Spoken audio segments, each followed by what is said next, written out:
Un bip strident retentit tandis qu'une lumière rouge clignote sur le moniteur du respirateur artificiel.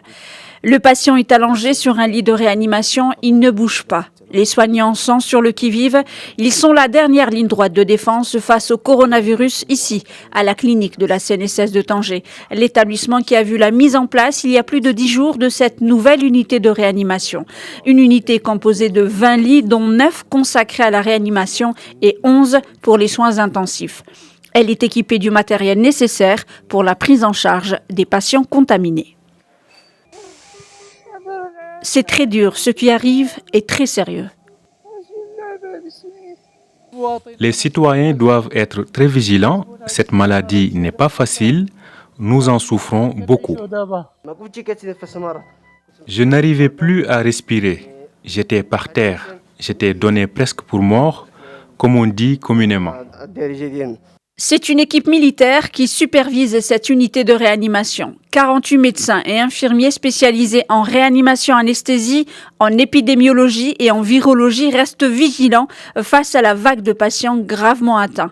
Avec le nouveau coronavirus, la dégradation de la santé des malades peut être particulièrement brutale. Un patient peut aller bien pendant quelques jours, puis perdre soudainement sa capacité à respirer.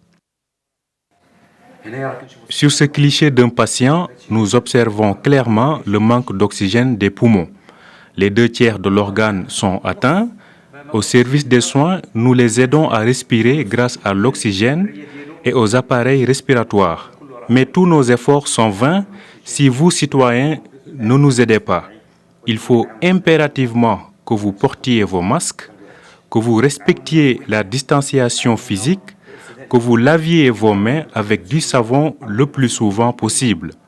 Dans les cafés, évitez de vous asseoir à côté de personnes que vous ne connaissez pas. Évitez au maximum les lieux clos. Aidez-nous à surmonter cette crise que traverse le pays. Décompenser, décompensation, ces mots reviennent régulièrement dans la bouche des soignants. Ils signifient que les poumons cessent de fonctionner et que le patient ne peut plus respirer par lui-même. Le cœur, qui n'est plus alimenté en oxygène, finit par lâcher. C'est comme ça que sont morts la plupart des victimes de Covid-19 recensées officiellement au Maroc.